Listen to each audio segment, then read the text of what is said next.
Sachin अहिरांचा bulldozer फिरला. काहींच्या स्वप्नांचा चक्काचूर. अनिल परबांचा नीलम गोऱ्हेंना टोला. सभागृहात जुगलबंदी. विधान परिषद उपसभापतीपदी आमदार सचिन अहिर यांची सर्वानुमते निवड झाल्यानंतर त्यांच्यावर अभिनंदनाचा प्रस्ताव ठेवण्यात आलेला आहे. मुख्यमंत्री देवेंद्र फडणवीस, उपमुख्यमंत्री एकनाथ शिंदे यांनी त्यांचे अभिनंदन केले. त्यानंतर आता सभागृहातील इतर नेत्यांकडून त्यांचे अभिनंदन करण्यात शुभेच्छा दिल्या जात आहेत. दरम्यान सचिन अहिर यांचे अभिनंदन करताना दोन्ही शिवसेना पक्षातील दोन्ही नेत्यांची जुगलबंदी पाहायला मिळाली. ठाकरेंच्या शिवसेनेचे आमदार अनिल परब यांनी नीलम गोऱ्हेंना नाव न घेता टोला लगावला, तर नीलम गोऱ्हेंनी अनिल परब यांचे नाव घेऊन टोमणा मारल्याचं दिसून येत आहे.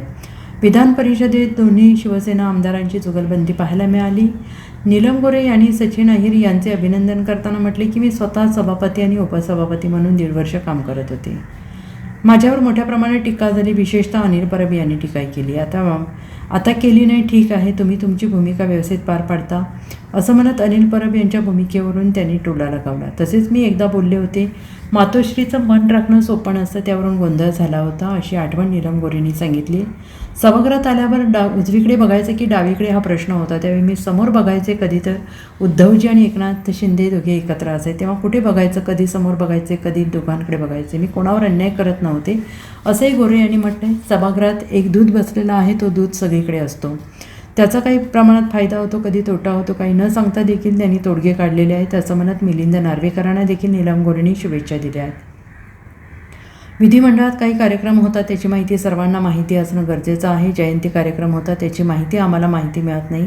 मी सगळ्यांची दिलगिरी व्यक्त करते की माझ्याकडून काही अन्याय झाला असेल, विशेषतः मागच्या बाकावर बसलेल्या सदस्यांबाबत बोलत असल्याचं गोऱ्हे यांनी म्हटलेलं आहे.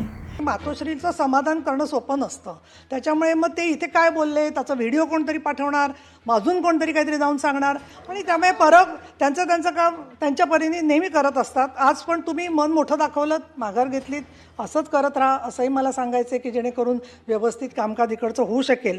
दादांनी मगाशी एक सुरुवातीला म्हटलं की माझ्या मनात थोडी भीती होती. आज सचिन अहिर यांचा बुलडोझर असा चालला की बऱ्याच लोकांच्या स्वप्नांचा त्यांनी चक्काचूर करून टाकला, चुराडा केला, आणि हा बुलडोझर कसा आला कोणालाच कळलं नाही. Bureau report, SBN Marathi, Mumbai.